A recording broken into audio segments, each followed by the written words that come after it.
Ladies and gentlemen, this is Lions Den with another news and commentary. We all heard about what happened to Vanessa Gillian. We already know what happened to her. The whole world knows. Before Vanessa Gillian, let's go way back to July 19th, 2005.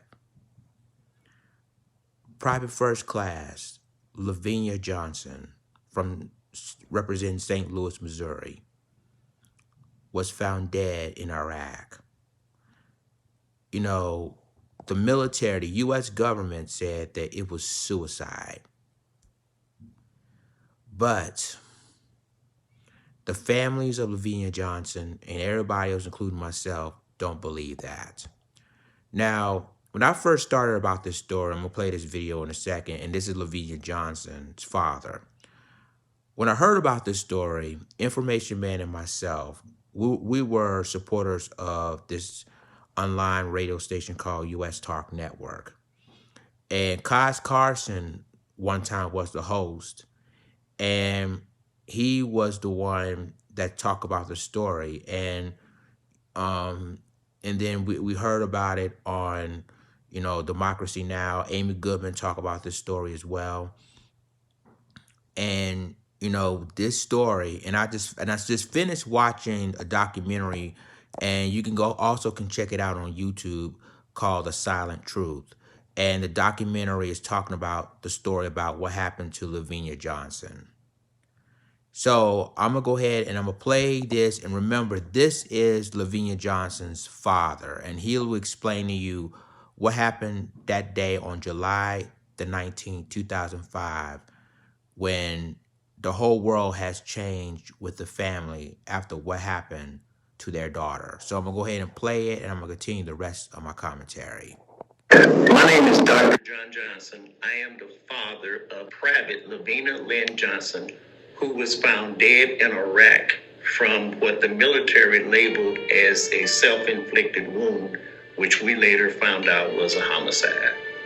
LaVena was a very bright person. She was an honor roll student. She did marathons at school. She gave blood. She was an extremely mature person for her age. She wanted to do everything on her own. She felt her parents had gotten her to be an adult, and from that point on, it was her responsibility. So she joined the Army because that's what her father had done when he finished high school.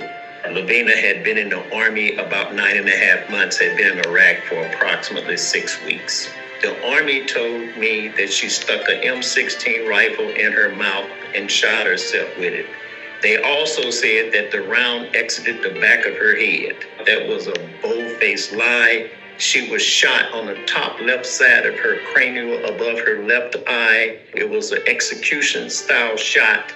One of the first 3 respondents said there wasn't even a rifle on the crime scene. We've got pictures of LaVena with her rifle, and there is no cartridge in that rifle. So how did you shoot yourself if you didn't have ammo? If you go to www.lavenajohnson.com, there's plenty of information on that website. People with tips can go to our website, or they can go to www.fairmediaimages.com. Our family has suffered for 9 long years knowing that this was a homicide and not a suicide. So what we're asking is that those people who are silent, or those people that's involved in the cover-up, we know who you are and you know who you are. It's very simple for you to come clean and just tell the truth about what you know about this case.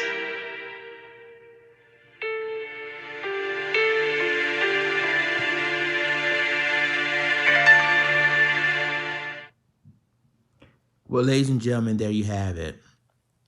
Now, LaVena Johnson was just 19 at the time of her death. Now, the U.S. Army has said that there's no question it was suicide. She killed herself. But LaVena Johnson's mother and father has unanswered questions about that situation. For example, if she was killed using an M16 rifle, and they said that she shot herself in the mouth with an M16 rifle. Then the entire face. I mean, my question is that if that's the case, why didn't her entire face would have been blown off? And because it will be a big hole in the back of her head if that were true. Unfortunately, it wasn't true. Now, there's been evidence, and I know that the United States Army and the U.S. government love to cover things up, but there's evidence basically that LaVena Johnson was indeed raped, and she's also was murdered. And they said that someone's semen was found in her vagina. They had to use some acid to destroy the DNA evidence of the semen inside LaVena's vagina. But the truth of the matter is that this is a major cover up, and LaVena Johnson isn't the only U.S. military woman. She was the only one that was claimed that it was suicide. There's other women like her that was like that. But since we're nearly weeks away of the anniversary of LaVena Johnson's death, everybody deserves to know the truth of what happened to her. And obviously, again, there's a documentary. Like I said, I want you guys to check out. It's called The Silent Truth. You can check it out on YouTube, and it'll tell you more stories of what happened. And also, Democracy Now, Amy Goodman also had a story about LaVena Johnson, and I think it did record it in 2008, if I'm not mistaken. But this story really touched me the most because it shows how much the U.S. Army will cover up any crimes of what happened to women while serving in the military, especially if it's a black woman like her. Now, I'm really felt very hurt and sad because that could have been my sister, that could have been my cousin, that was like that. And I will give my thoughts and prayers to the Johnson family. And one thing about the Johnson family, they're fighters. They're never going to give up on what really happened to their daughter. And I would not. I mean, I don't blame her. So again, this shows you. Really, it shows you what's going on in the military when it comes to women that serve in the military. And again, there's lots of women that's been found dead mysteriously, and people just want to know the truth. So let me know what you think about this. Like, click, subscribe, and remember to click the notification bell for all the news and commentary. With that being said, this is Lions Den signing off. Deuces.